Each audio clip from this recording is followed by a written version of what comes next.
Good afternoon or good day wherever you may be in the world, but welcome to this webinar that's being presented by the Yale Alumni Nonprofit Alliance. My name is Jerry Henry. I'll be the presenter today during this webinar session. The webinar is being recorded and you will have access to that in a day's time or so following the broadcast. Also, I'd like to encourage any of you who have questions to use the Q&A module on the Zoom broadcast format and send those questions in throughout this presentation so that you can take full advantage of learning part of the information that we're presenting today on fundraising and asking the questions that are important to you also.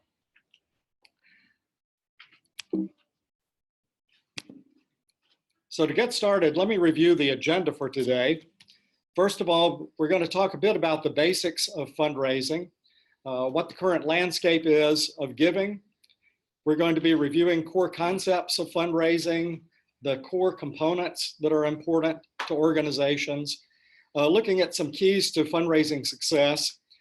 All along the way, I'm going to be reflecting not just on those practical sorts of points, but I'm also going to be talking about trends that as a consultant I have encountered in the past year or more, and in my more than 20 years experience as a consultant to nonprofit organizations at Alexander Haas in Atlanta.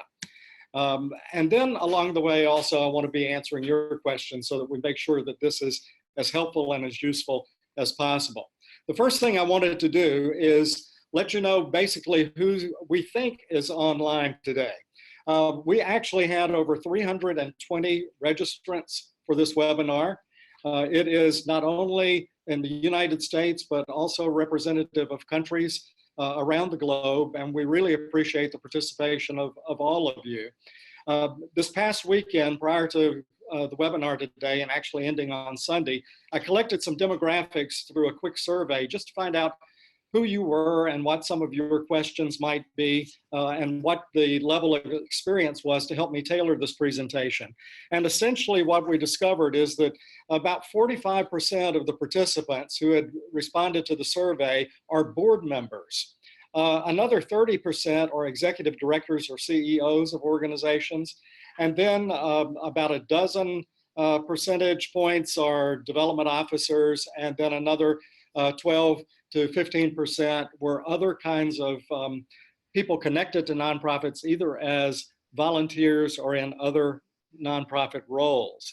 The subsector of the nonprofit sector that has the most people from the survey are actually people in education.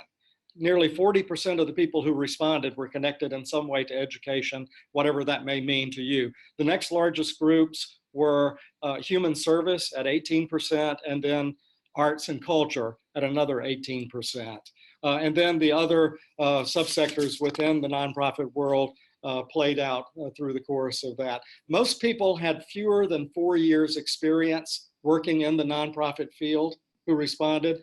So I think the basic information I'm presenting will be helpful to you, but even you old timers will hopefully pick up a few points along the way and find some insights just about topics that I'll be addressing. And I also wanted to find out about what size organizations you were working with, basically. 18% of the people who responded are with organizations that have budgets of $5 million or more. 22% were between $1 and $4 million budgets. And then the other nearly 50% were below $1 million budgets. And the larger share were really the smaller organizations under $100,000. So it is a broad group of people that we have online today. And since this was set up to be a survey course, basically, and we all know from our time at Yale or whatever institution you studied in that survey courses typically play out over at least a semester, if not a year. And my challenge is to do that now in about 40 minutes. And then allow some more time for your questions. So fasten your seatbelts, we're on our way. First, I want to help you understand a little bit about the basics of the nonprofit sector and remind you about the organization of our society. First of all, there's the public sector of the government. and we know what government does to protect and guard and help make laws and govern the roles and responsibilities of government. Then there's the corporate sector, business. And of course, its role is to provide services for people, but also importantly, to make a profit for the shareholders, stockholders, owners of those businesses. And the sector we're focusing on today is really the nonprofit sector, the third sector, sometimes called private sector. For the folks internationally, it's often referred to as the non-government organizations sector. There are a number of titles. There's a lot of research coming out right now, though, talking about the impact, particularly on the international level, of a fourth sector, and that's the family unit.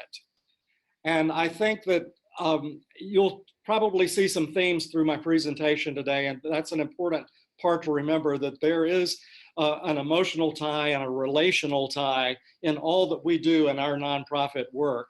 And so keep all of these in mind. They all interact together in one way or another. And also, I have on each slide a resource that I've cited, and I have a slide at the end of the presentation that will have all of those listed for you. So you can go and look up the sources that I'm referencing and dig a little deeper on your own as well. I want to come back to the word, or start with the word philanthropy. And we all know that that comes from the Greek, and two words basically, philos and anthropos, which is love of humankind. It's really not about dollars, cents, currency. It's about emotion, passion, caring for humankind. And I think that's an important theme for us to keep in mind, no matter what subsector you work in the nonprofit arena. And the big question that always comes up, of course, is, well, why do people give? Why are they philanthropic? What is it that does allow the purse strings to be opened and the cash or currency to flow? Well, there are a number of answers to that, of course. And what I learned 30 or 40 years ago, developing my roots in the nonprofit world, is, well, you know, sometimes it was tax deduction and a variety of things, but the answer was always because they're asked. Somebody has to do the asking. And then some people took it even further. It's got to be the right person. It's got to be the relationship. It's got to be for the right project. It's got to have a connection to what the donor is interested in, and the right time. You've got to know what's going on in people's life or what's going on in the world. And the best development officers understand you have to ask specifically in order to get what you really need to support your organization. So that's the root of really why people give. It's because you've initiated this relationship through all of these aspects. But I will tell you, a lot of studies are going on about, really, is this really it? Do you just have to ask and then you get? Well, no.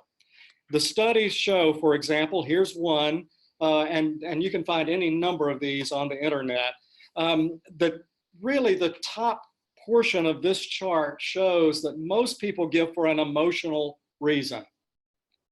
It's to help someone in need. They want to give something back. They may have religious reasons for giving. You see the percentages there. They want to make a difference. That's a big component. But look where the more practical things that we used to think were so important: to have a tax deduction. That's a 15%.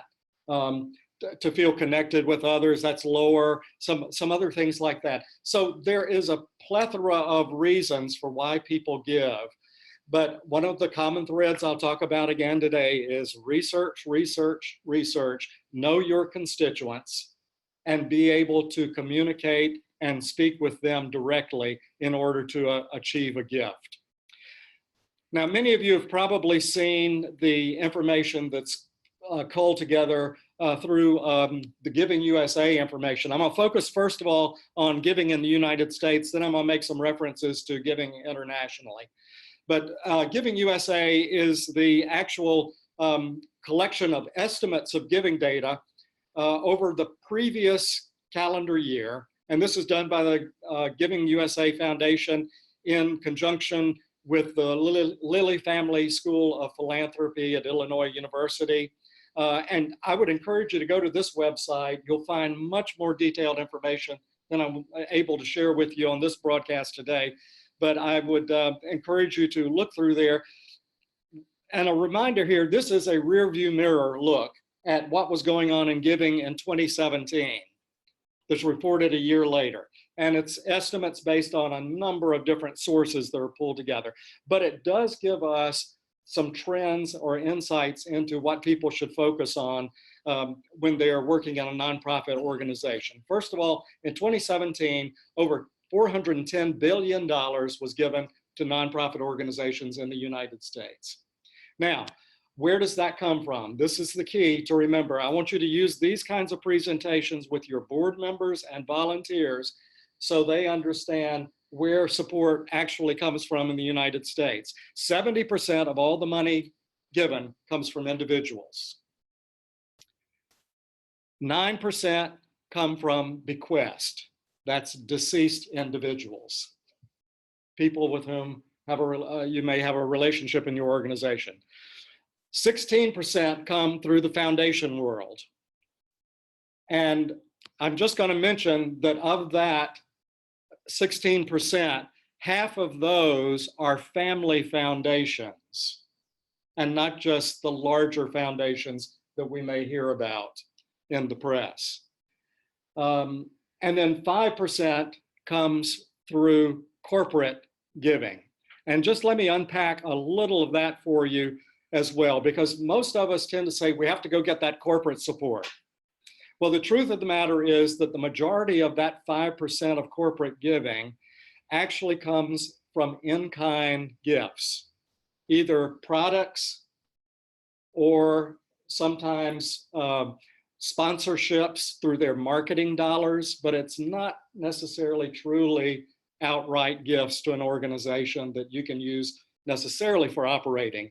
The gifts can replace operating expenses, of course, but for example, the two biggest areas there in the corporate giving area are pharmaceuticals, and then secondly, software, gifts of software.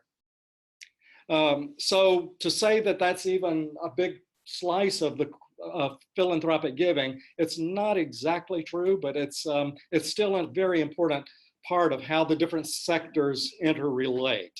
And so I simply want to remind you, when you're working with your boards, volunteers, and others, it's really about the individuals when you package it together. The living individuals at 70%, the people who are making a deferred gift through their estate plan or a will or bequest are the 9%, and family foundations are 8%. I want to show you another chart, not to get too statistical with you, but this is the giving statistics over 5-year spreads going back to 1978. And this is a trend I want you to keep in mind of what's actually occurring. If you look back at the first on the far left, in 1978 to 1982, 83% of the giving came from individuals. Now, if you reference what I just said, 71% is now coming from individuals. Look at the bottom of the chart and you see the line items that are the corporate giving. It's pretty consistent, 5 to 6% over all those years. The next line up from the bottom is then the bequest, and that changes very little. There's not much we can do to trigger bequest, at least legally. Because they mature at the time of someone's death, of course, and we won't get into all of that. But in any case, 7 to 9% has been the consistent level that we've seen bequest over the years that this has been tracked. But what's changing now is people are starting to move some of their individual wealth into foundations. Therefore, we're seeing the foundation slice increasing and the individual component shrinking somewhat. Now, where did all the dollars go? Here's the pie that shows the essential breakout of giving. And we see that religion and faith-based organizations, congregations, still get the largest slice of the pie at 31% of all giving. That's the largest amount of dollars that are contributed. It's been since the time that this Giving USA information was tracked, it's been the largest component of the pie. The interesting fact about this is about 40 years ago, that was 52% of all giving. giving to religion, while the dollars are maintaining and still high, they are actually starting to become a smaller part of the overall pie as giving goes on. And I think we have a question about, a question just came in, does your definition of foundations include donor advised funds? Well, for the purpose of this information, that's a great question. Thank you for asking that. For the purpose of this presentation by Giving USA, donor advised funds are actually found in the segment up to the left here that is called Public Society Benefit. That's where some of the donor advised funds are found, I should say. The way the Giving USA researchers actually track this is they put it into a couple of categories, but primarily like Schwab and Fidelity, the for-profit donor advised fund entities, the statistics there are found in the public society benefit segment. You see education is still a large slice of pie, the human services, gifts to foundations, that's where we're starting to see that increase of giving going into foundations. And then you see the other slices of the pie that are smaller here, and they're self-explanatory for you. And we can talk about some of these more specifically when you insert your questions in a little while. But I want you to keep that in mind. The point behind looking at a chart like this is competition for the charitable dollar is intense. And as slices of this pie increase, for example, it was not until 1978, or not, no, it's 1987, I have my numbers inverted, 1987, that this Giving USA actually started tracking giving to environment and animals, or to international affairs. And while, let me say a word about international affairs there, while that's a large slice of the pie, that was the only part of giving in 2017 that dropped a percentage point or so. And that was because usually people respond by giving to international catastrophes. And what happened in 2017 was we had so many domestic events. Think of Hurricane Harvey and the wildfires out in California. And that more of the money then started going back into some of these other organizations that were helping here in the states themselves.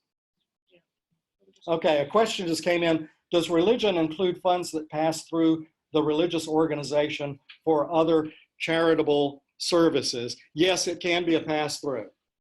That's a good question. And I will say that Giving USA and the researchers each year are doing a better job of trying to break that out so that it is showing up in the actual, if you want to call them buckets, to which they're contributed.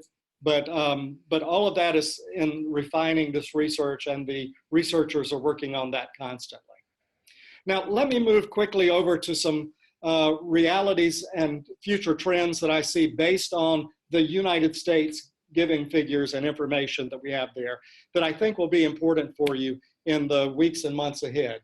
No doubt the growth of the market has helped our nonprofit organizations.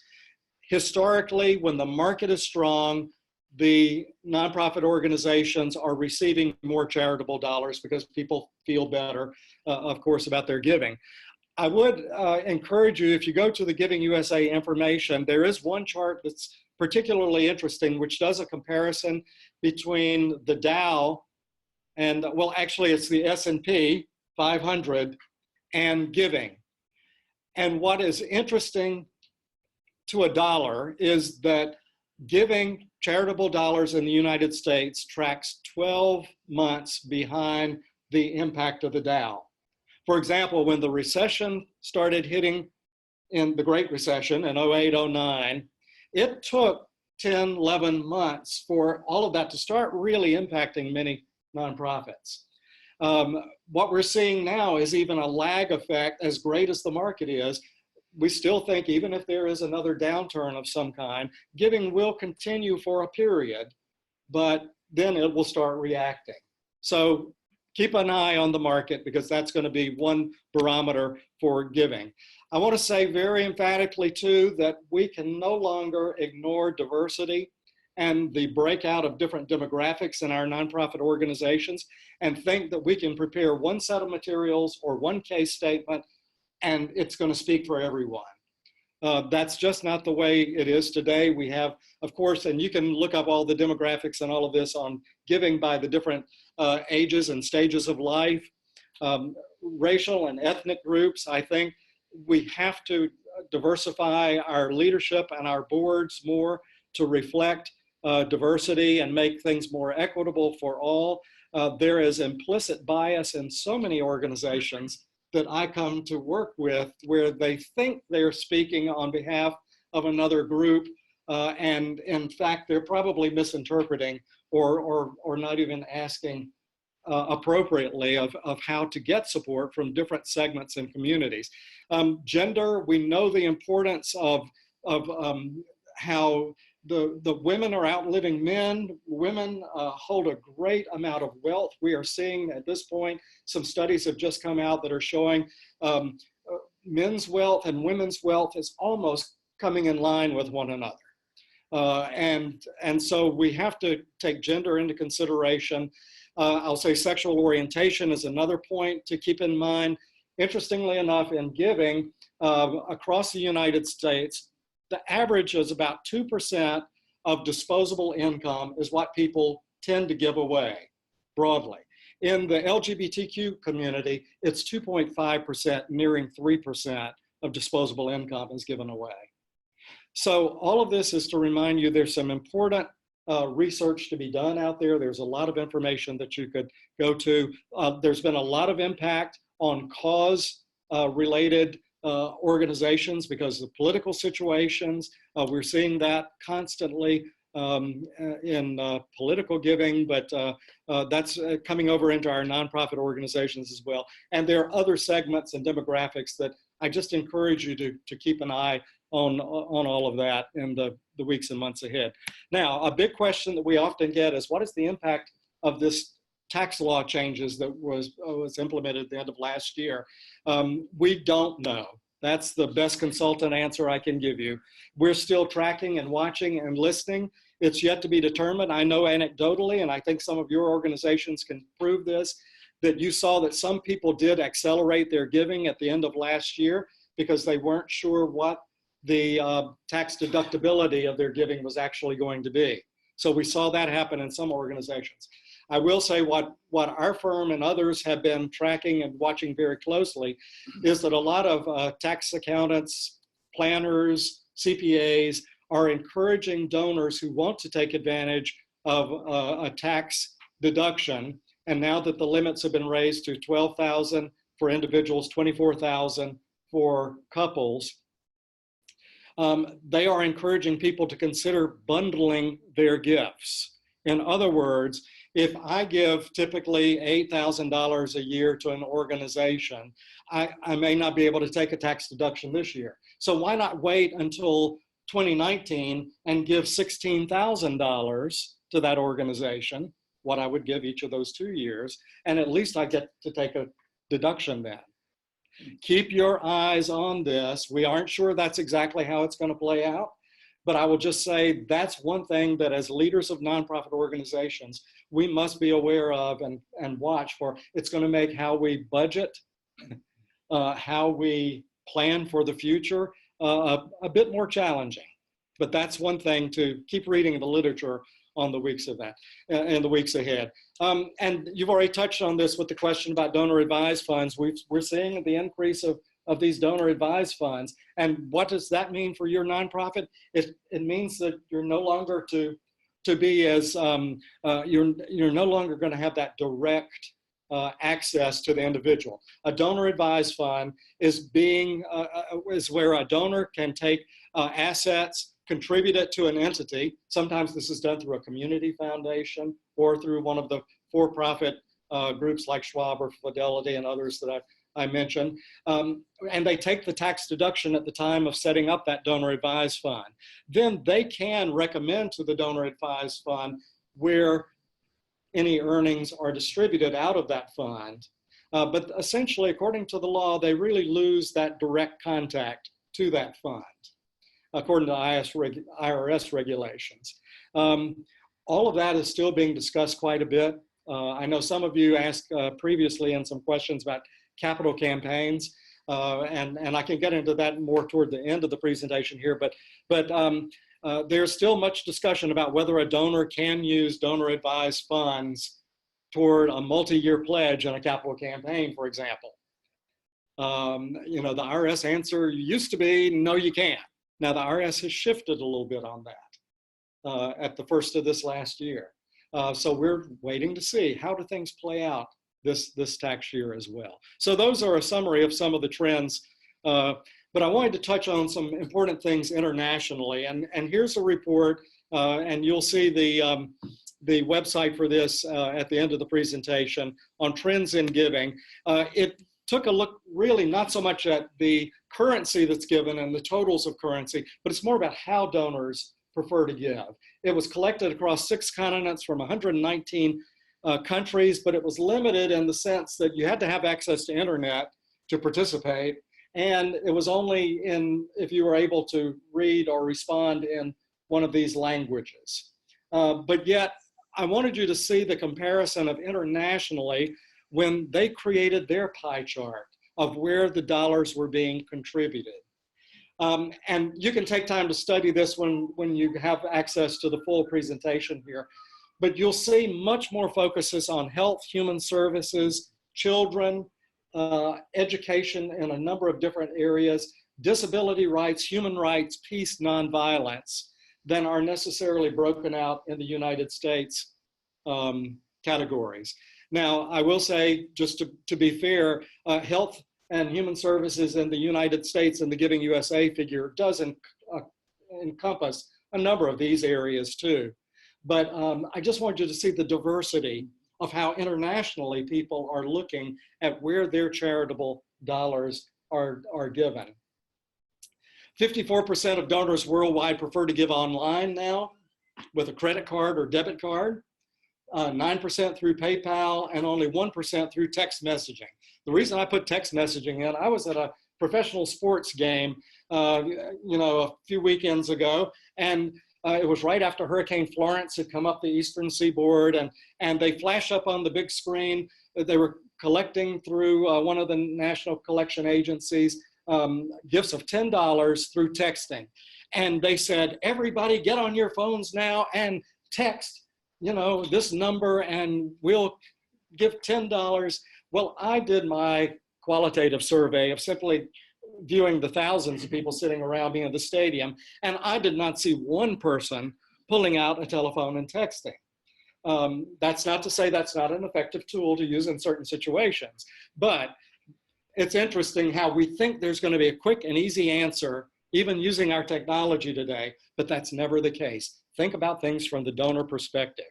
29% say social media is what inspires them to give, but email is real close. It's all about telling the story.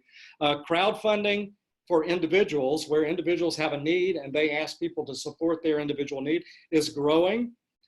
41% of donors who give to NGOs say they also do crowdfunding, focused on caring for that individual, the emotional connection. And 67% of donors also volunteer locally. Let's see, how about the other 36%? Good question of the first bullet point. I didn't want to take up time or slide to spell that out, but they are giving through a number of means, and I can give those actually to you. 11% go to through the direct or through mail or post. 11% is outright cash giving, and 10% is wire transfer as far as the international giving. Thanks for keeping me honest and asking all the hardball questions. But fortunately, I had the answer for that one. Okay, so let me just touch base on what all of you already know or should know about the core concepts of how we go about raising money. Remember the pyramid of giving, which starts with your foundational support that comes through annual gifts. Those are gifts that typically are given to support annual operations of an organization.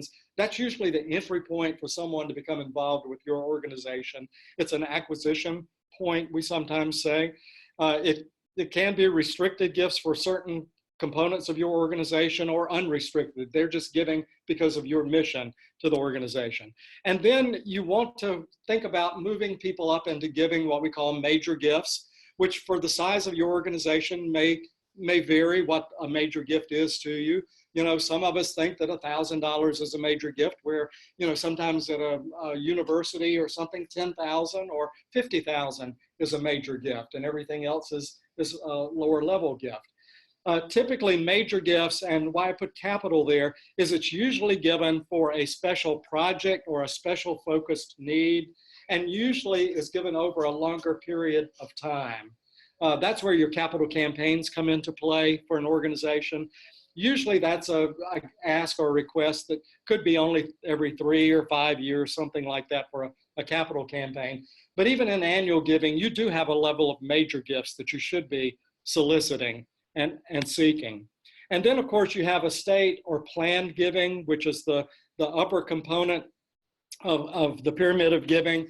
And those are those gifts that are either made through individuals' wills or through some vehicle such as a trust or an estate plan of some type.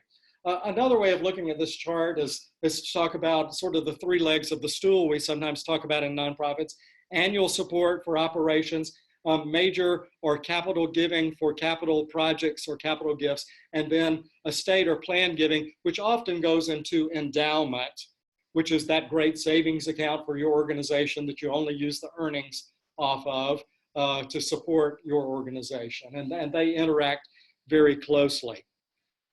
But remember too, the other rule of fundraising is that it's all a process. It's very cyclical in that we start with identifying who our constituents are, or fine-tuning who our prospects are by doing some research, and then we cultivate them in one way or another. We communicate with them through our newsletters, we invite them to events, what have you.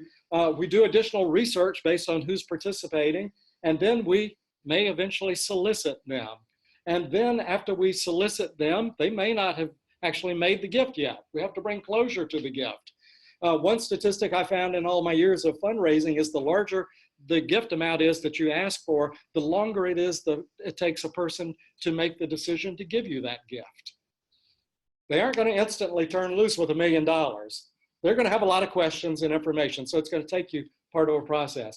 Then after you close the gift, after the giving is over, a part that I find a lot of nonprofit organizations forget is to steward the gift. Thank people for the gift, maintain contact with people, and continually then do research. How do you take them to the higher level?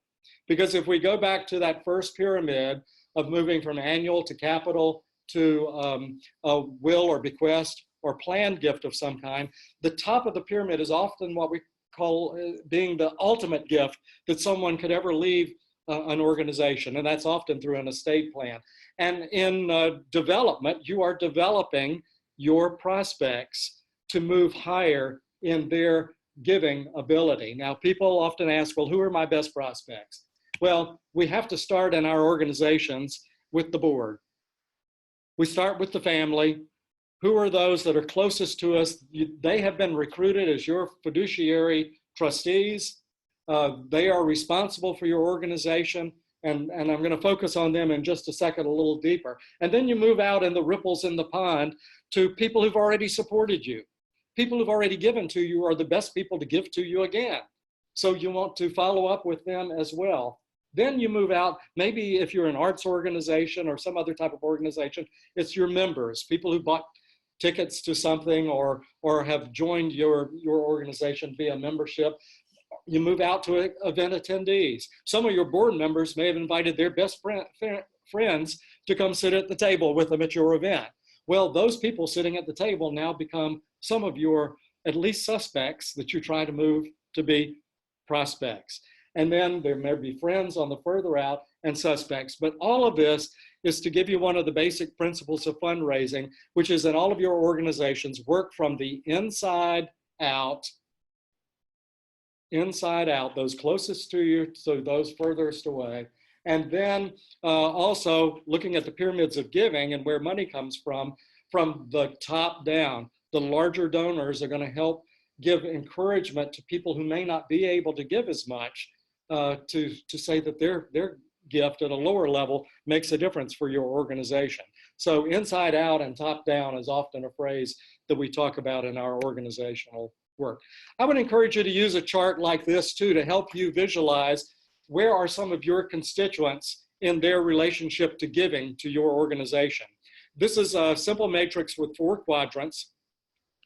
You see across the x-axis the passion for the cause. Either people have low passion, they don't know much about your organization, or they're very passionate. And then track people according to what you know about them, research you may have done on the y-axis, the vertical axis, about the low ability to give to high ability to give. Now, for many of our organizations, people often say, oh, we need to go to Mr. Buffett or Mr. and Mrs. Gates and visit with them. Well, they're probably in that upper left-hand quadrant where they have the ability, but they may not know who you are, or really given their focus, they don't really care right now. I know that's crass, I shouldn't say, because I don't really know them. But all of it is to say that you could start plotting people within your own organization in a chart like this, because your ultimate goal is you want to move people into a major gifts point of view. And annual giving is going to spread across those bottom 2 quadrants. Hopefully you're going to move more people to the right and up into those quadrants. But this is just a little tool or a technique that you could use. You might even start by using that with some of your board members and trying to track where their real passion is and connection to your organization. The 3 keys to successful fundraising are really the case, the strategy, and leadership. The case, why should people give you philanthropic support? Why now? The strategy, what is your plan for raising your dollars? And leadership, who's going to actually do it, or who should do that? And undergirding all of these points are a number of support factors for successful nonprofit organizations. Now, not every one of your organizations will have all of these components, but you need to be focusing on how you make these happen. Everything from the engaged board members to access to philanthropic leaders, systems in place to manage all of this, as well as a staff or team to implement these things. But let me peel these back very quickly for you, each of these 3. First of all, starting with the case for support. When you're writing your case for support, and this doesn't have to be a lengthy document, and I remind you again, this is not really a case statement that's the 4-color printed brochure that you're giving out to anybody. You just need to be able to answer, and your board needs to be able to answer. What's our mission? What needs does the organization fill? Is this based on our strategic plan? How does that relate as an organization? And then how is your organization going to meet the need? That's where the strategic plan really comes into play. And how are you going to show impact? A lot of us in nonprofit organizations heard that the donors are interested in their return on investment, ROI. Well, the international president of the Association of Fundraising Professionals several years ago, her name was Robbie Healy. Robbie said at one of our conferences, ROI is no longer return on investment. ROI is now results, outcome, and impact. In other words, you've got to do some groundwork statistically to show the impact and the difference you are making through your organization. And then you need to be able to talk about who the leadership really is. And then importantly, from the donor's perspective, why should the donor contribute to your organization? The strategy or plan really comes down to laying out clearly your financial goals or other goals that you may have for your organization, and then setting specific strategies for achieving the goals. And the way you go about doing that is to analyze where your revenue streams are within your organization. And I've put up several here just for you to see, but you should think about how am I going to go about in my organization soliciting each of these various categories within the organization. And for each group, it's going to be a different approach, slightly different tactic. And the good news about the upcoming webinars that you're going to have sponsored by YANA is actually that you're going to touch into some of these and go a little deeper in these. You're going to talk more about strategies, I believe, in the next webinar. So that's why I'm going very quickly here. And you may get into some of these other areas as well. But here and again, don't think about just coming up with one sort of overall goal and one approach. It's multi-channeled, multifaceted for all of our organizations. Then you need to craft a specific written plan with timetable and assign responsibilities for who is going to do what and when. And you're going to need some budget to implement this. And so that's all part of your budgeting process. And one other factor that's very important is, as it's moving along, how are you evaluating how you're doing? What are your evaluation metrics? Okay, so I've talked about case, strategy. The most important one, I think, is really leadership. And it starts, as we showed in a previous slide, with the board.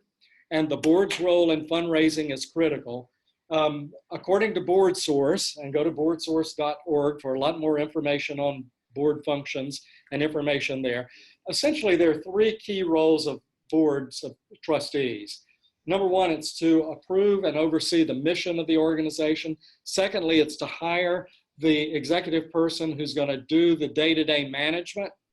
And then it's the board's role to get out of the way, let the executive lead the staff and do all of that. And then thirdly, ensure that the organization has the resources to accomplish the mission.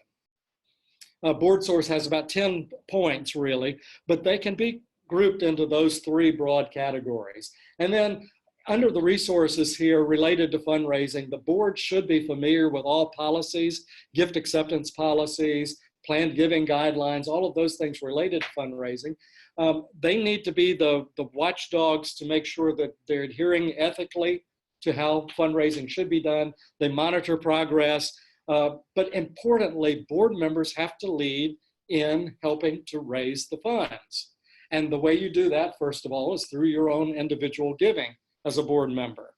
And I can go into that a little deeper here by saying, I've worked with a lot of boards. It's really not natural for board members to come to the board just really enthusiastic about going out and asking other people for money, but it is critically important. If you are a board member and you have been recruited because of your skills and your relationship to the organization and you care passionately for that group, you need to be able to step up and contribute something financially so that the board can say that we have 100% participation from the board at the very least. The challenge is many board members and others in the fundraising field often think fundraising is really about begging. That's where I try to make a distinction for people on boards and others, and you can use this phrase because I probably stole it or plagiarized it from someone else before.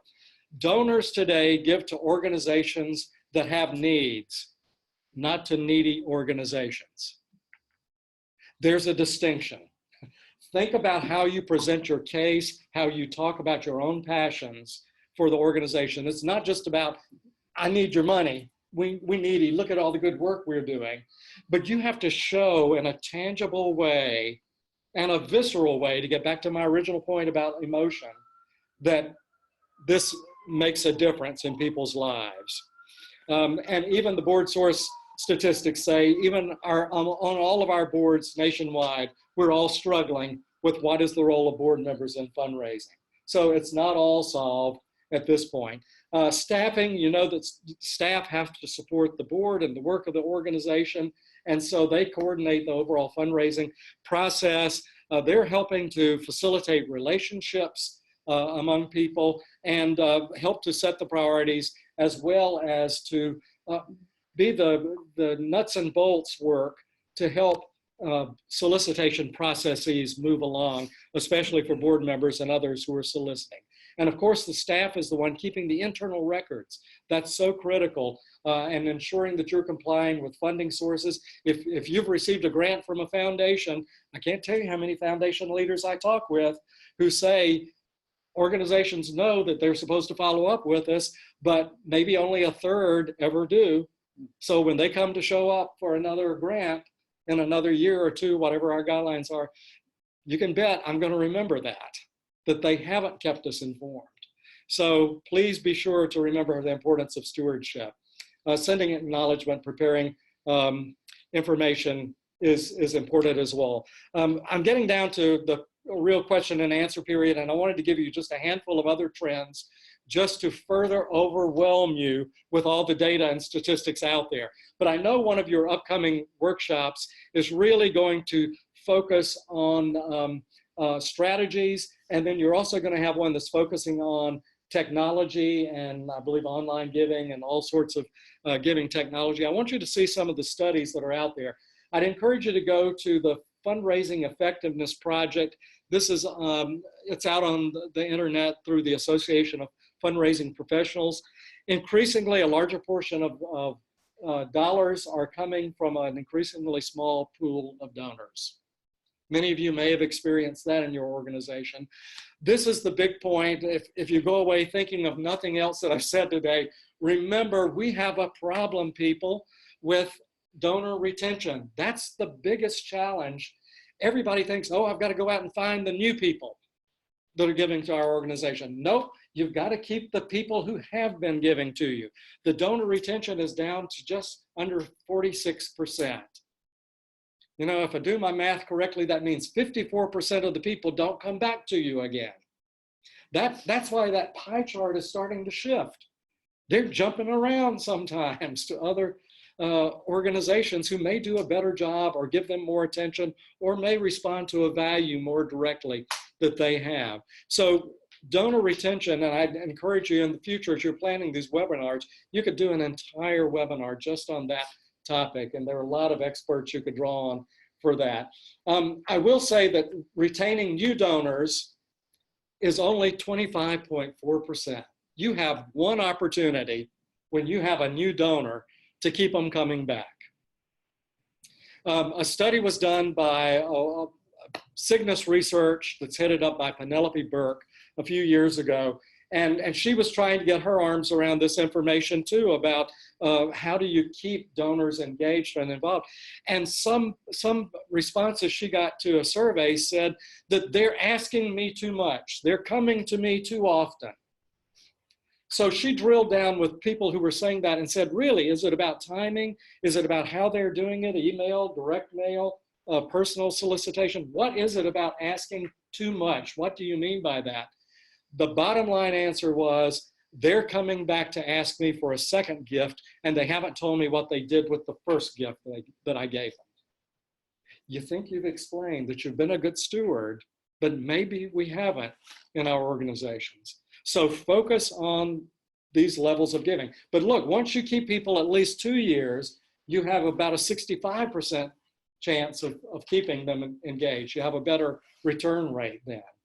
So trying to work really hard on those new donors, maintain them, start growing them up that pyramid of giving is very helpful. Another report I'd encourage you to look at is the Charitable Giving Report by Blackbaud, which is a big computer software entity, of course, and they do much more internationally as well. They're looking very deeply at technology and online giving. Online giving still continues to grow. It grew 12% in 2017. Compared to a growth rate of 7.9 in 2016. So it's on the increase, but it's still only 7.6% of all the fundraising. It's a small portion of the work we do. It's still relational, it's personal, it's email at least. You know, it used to be telephone, but we're sort of getting away from that. Maybe it's shifting to text messaging and things like that. And then it really breaks down interestingly when you break down budget size of organizations. Small organizations, those under $1 million, have a better return rate on their use of online giving versus the larger organizations. We need to drill down into that information a little better as we're doing additional research on giving. And nearly 21% of online donations today are made on mobile devices. Therefore, mobile friendly, whether it's your website or whatever, or your online asking ability, make it as mobile friendly as possible, and therefore you're going to be connecting more closely to your donors. I'm at the end of the time right now for my presentation, and I just want to see if there are other questions. So feel free to type in your questions, and we have a few that are starting to come in. A question came in: do gifts to homeless individuals get included in the individual part of the pie chart that I shared earlier? Now remember, that's where individual giving comes from, and typically, yes, that's where the dollars going out would show. But if you look back at the pie chart that showed where the dollars in the US go, there is a slice of pie there, and it's 1 or 2%, and it showed gifts to individuals. So when you go back and look at that chart, you'll see the gift to individuals as well. I'm a bit confused. Didn't an earlier slide say that 54% of people prefer to give online? If I'm reading it correctly and remembering, that was this international study that included people internationally versus data that was showing U.S. interest, I believe, here through Blackbaud. I'll go back and relook at those statistics again, but that was the distinction. They came from 2 different research projects, and you should go back on and look at the criteria that was used and from whom they were drawing that information. 54% using online. I'm sorry. Thank you folks here in the room with me. 54% were preferring to give by credit card or debit card. That isn't just online giving. Thank you. Oh, another question. Are there other examples of good stewardship practices that you can provide?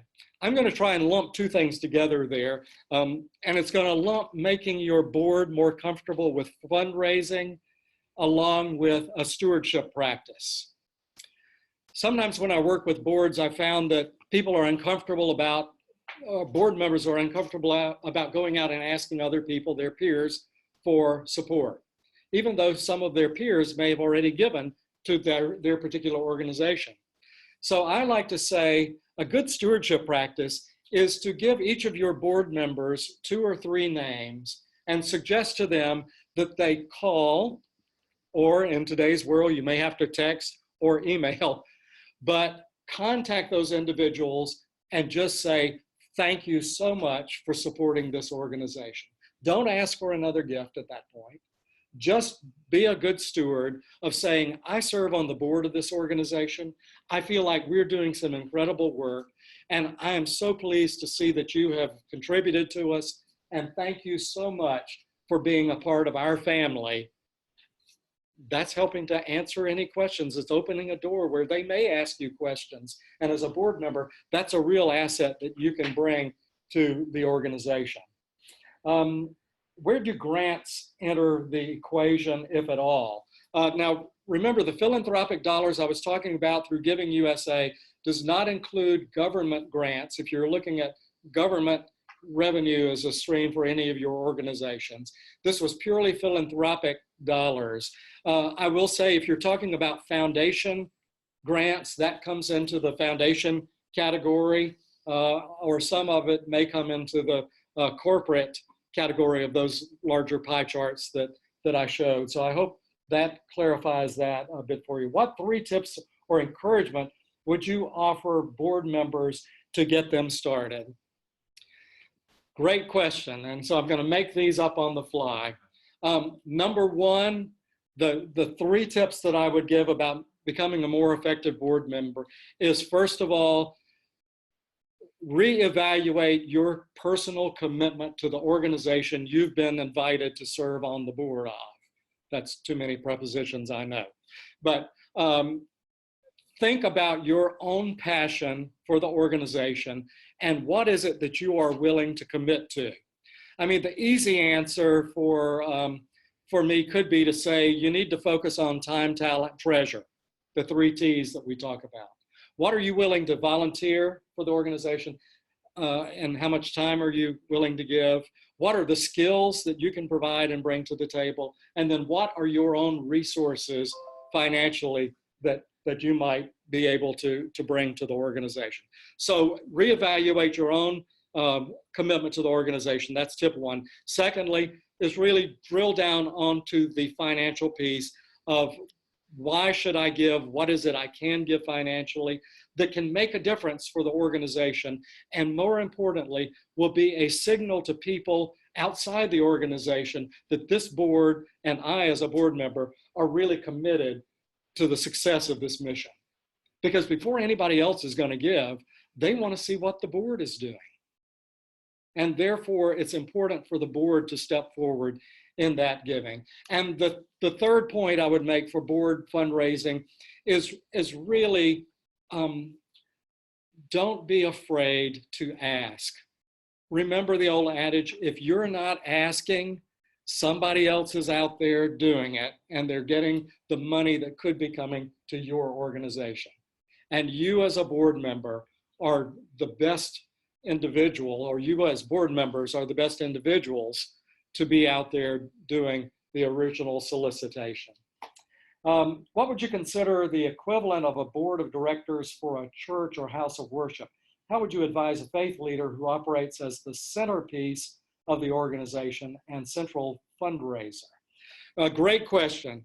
And a lot of my background, I think you probably saw in my bio, I'm a divinity school graduate, class of 1980 at Yale. And I work extensively with faith-based organizations around the country. And every faith group has a different polity or organizational structure and a different representational model of leadership within their body of faith. Some of them are very hierarchical in structure. Others are very vertical and broad and egalitarian in approaches of being inclusive. So it really varies as much as possible. I will say that in every congregation or house of faith, there are the key leaders that are elected for governance purposes or for faith leadership. Sometimes it may be called a group of elders. In one faith group, it's a vestry, or sometimes it's a board or a council. So it really does vary. But I would say, just as I've outlined some techniques for board engagement, you can do the same thing within your community of faith with whatever that structure is. So thank you for asking that question. Okay, what would you say to board members who only want to solicit people by sending emails? Half jokingly, I'll say, well, that's one approach, but that's not the most effective approach to your board members. I will say we are all trying to deal with emails today.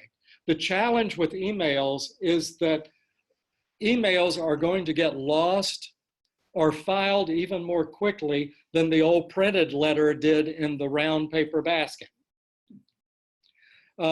Just think about how we all function. We have, in most of our busy day-to-day worlds, we have so much information coming across our emails and our desk. We may see something where a board member has sent us a request, and we'll say, I've done it myself. Okay, I'll come back to that later. I file that somewhere, or I think I'm going to get to it. Ultimately, it's buried 60 emails below, and I may never get back to that email. And I'm trying to be good and not print out things, so I'm protecting the environment. So it's lost electronically somewhere. So that may be somewhat of a flip answer, but it's just remember that people don't always respond on the immediacy of an email, given whatever else is going on in our lives. Therefore, if you can get a hold of them personally, at least through telephone, at least leave a message, and then follow up and hopefully have a personal engagement of some kind, that's going to be far better in the long run. How to build a board for a young organization if the founder does not have a deep Rolodex of wealthy people. I think you do have to start with who you do have. That's the bottom line. Start with people who are passionate and leaders, and start exploring what are their networks, who are their relationships, What other organizations might they be involved in? And how do you start building connections? This brings up very quickly about sort of new, young startup organizations. Let me remind you of one thing that I do hear a lot from foundation people and from major philanthropists around the country.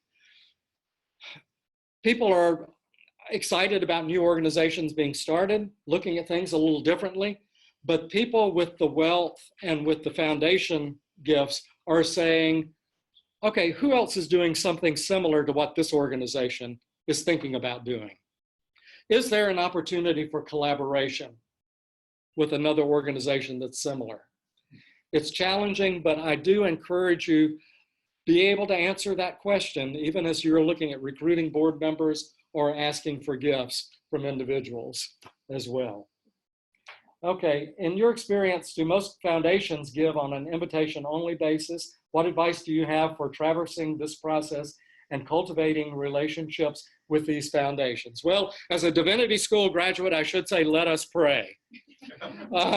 Because I will tell you, it's getting extremely complicated, because many of the foundations where we used to be able to say, well, you need to develop a relationship with one of the board members or the trust officers or the trustees of the foundation or the executive director of the foundation, they are now going purely with online applications. And I know a number of you have bumped into that. My answer to you is to develop a very pithy, succinct, passionate case, something that is attention grabbing about what your organization is doing or has done that gets people's attention. Because remember, a lot of times at these foundations, and even now with family foundations and wealthy individuals who've set up gatekeepers, that's somebody who's even far removed from the decision maker, who's reading through all of these applications and is starting to sort them. You want something to trigger intrigue, excitement, or curiosity in your case summary statement that will get it moved to a higher level. So that's one suggestion that I would offer to you. I think this is the last question. What would be the typical role of an advisory board on these matters? Oh, thank you so much. You've just brought up a point that sometimes rubs me wrong in so many ways. You're calling it an advisory board. You probably have a board of trustees. To most people out in the real world, they get confused by what board or who are you on? What is this board and how is it different from the other board? I would encourage you to even think from the get-go about that advisory board concept as being something different with a different phrase, different terminology. Let them be a council of leadership something, or come up with something very different that doesn't have board in it, first of all, and secondly, that doesn't say advisory. Because as an advisory group, and I serve on some advisory groups, and I give advice, and a lot of times that advice is not taken, and I get my feelings hurt. Because you've asked me to be an advisor, I'm giving it to you, but yet you're going a whole nother direction.